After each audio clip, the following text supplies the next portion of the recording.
Electronic യന്ത്രത്തിൽ vote ചെയ്ത സമയവും മറ്റും അടങ്ങുന്ന സുപ്രധാന വിവരങ്ങൾ ചുരുങ്ങിയത് 3 വർഷത്തേക്കെങ്കിലും സുരക്ഷിതമായി സൂക്ഷിക്കാൻ തിരഞ്ഞെടുപ്പ് കമ്മീഷന് നിർദ്ദേശം നൽകണമെന്ന് സുപ്രീം കോടതിയോട് ആവശ്യപ്പെട്ട് രാജ്യസഭാ MP കപിൽ സിബൽ. ഈ വിവരങ്ങൾ കമ്മീഷൻ നിലവിൽ 30 ദിവസത്തേക്ക് മാത്രമാണ് സൂക്ഷിക്കുന്നത്. നമ്മൾ ആരോപണം ഉയർത്തുമ്പോൾ ഇത്തരം വിവരങ്ങൾ സുരക്ഷിതമായി കമ്മീഷൻ സൂക്ഷിക്കേണ്ടതുണ്ടെന്നും കപിൽ സിബൽ പറഞ്ഞു. എല്ലാ മെഷീനുകളിലും ഒരു ഓപ്പറേറ്റിംഗ് സിസ്റ്റം ഉണ്ട്. അതുപോലെ തന്നെ ഇലക്ട്രോണിക് വോട്ടിംഗ് മെഷീനുകളും EVMകളുടെ ഈ ലോഗ് സുരക്ഷിതമായി സൂക്ഷിക്കണം. ഏത് സമയത്താണ് വോട്ടെടുപ്പ് അവസാനിച്ചതെന്നും എത്ര വോട്ടുകൾ അസാധുവാണെന്നുള്ളതും ഏത് സമയത്താണ് വോട്ട് ചെയ്തത് എന്നതെല്ലാം കൃത്യമായി രേഖപ്പെടുത്തേണ്ടതുണ്ട്. ഈ വിവരങ്ങൾ സുരക്ഷിതമായി സൂക്ഷിക്കേണ്ട തെളിവുകളാണ്. ഈ വിവരങ്ങൾ തിരഞ്ഞെടുപ്പ് കമ്മീഷൻ 30 ദിവസം വരെയാണ് സൂക്ഷിക്കുന്നത്. എത്ര വോട്ടുകൾ രേഖപ്പെടുത്തിയെന്ന് അവർ വെളിപ്പെടുത്താറില്ല. രേഖപ്പെടുത്തിയ വോട്ടുകളെ കുറിച്ച് വിവരം സൂക്ഷിക്കൽ അവരുടെ ഉത്തരവാദിത്തമാണെന്നും വാർത്താ സമ്മേളനത്തിൽ സിബൽ പറയുന്നുണ്ട്. വോട്ടെണ്ണൽ നടക്കുമ്പോൾ ഫലം പ്രഖ്യാപിക്കും. ഫലം പ്രഖ്യാപിച്ച് സർക്കാർ രൂപീകരിച്ചു കഴിഞ്ഞാൽ പിന്നെ ഒന്നും ചെയ്യാൻ കഴിയില്ല. വിവരങ്ങൾ സൂക്ഷിച്ചു വെക്കേണ്ടത് തിരഞ്ഞെടുപ്പ് കമ്മീഷന്റെ ഉത്തരവാദിത്തമാണ്. കാരണം എത്ര വോട്ട് രേഖപ്പെടുത്തിയെന്ന കണക്കുകൾ കമ്മീഷൻ നൽകുന്നില്ല.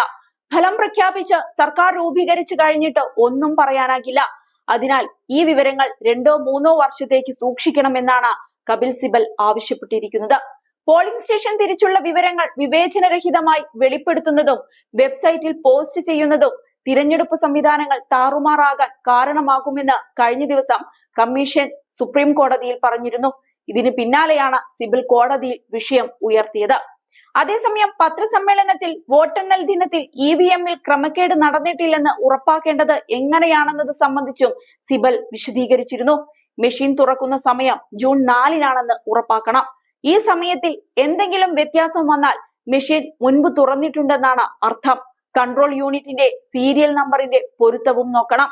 എല്ലാ കണക്കുകളും പരിശോധിച്ച ശേഷം മാത്രമേ ബട്ടൺ അമർത്താവൂ. എല്ലാ രാഷ്ട്രീയ പാർട്ടികളും കൗണ്ടിംഗ് ഏജന്റുമാരും ഇക്കാര്യങ്ങൾ പാലിക്കണം. കൃത്രിമത്വം ഇല്ലെന്ന് എല്ലാവരും ഉറപ്പാക്കണമെന്നും സിബൽ ചൂണ്ടിക്കാട്ടുന്നുണ്ട്. അതേസമയം കഴിഞ്ഞ ദിവസം ബൂത്ത് അടിസ്ഥാനത്തിലുള്ള വിവരങ്ങൾ തിരഞ്ഞെടുപ്പ് കമ്മീഷൻ പുറത്തുവിടണമെന്ന ഹർജി പരിഗണിക്കാൻ വിസമ്മതിച്ച് സുപ്രീം കോടതി രംഗത്ത് വന്നിരുന്നു. തിരഞ്ഞെടുപ്പിനിടെ ഹർജി പരിഗണിക്കാൻ സാധിക്കില്ലെന്നാണ് കോടതി വ്യക്തമാക്കിയത്. എല്ലാ പോളിംഗ് ബൂത്തുകളിലെയും വോട്ടർമാരുടെ അന്തിമ വിവരങ്ങൾ വെബ്സൈറ്റിൽ പ്രസിദ്ധീകരിക്കാൻ തിരഞ്ഞെടുപ്പ് കമ്മീഷനോട് നിർദ്ദേശിക്കണമെന്ന ഹർജിയാണ് സുപ്രീം കോടതി പരിഗണിക്കാൻ വിസമ്മതിച്ചത്. ഈ ഘട്ടത്തിൽ ഹർജി പരിഗണിച്ചില്ലെങ്കിലും തിരഞ്ഞെടുപ്പിന് ശേഷം വിഷയം പരിഗണിക്കാമെന്ന് സുപ്രീം കോടതി വ്യക്തമാക്കിയിട്ടുണ്ട്.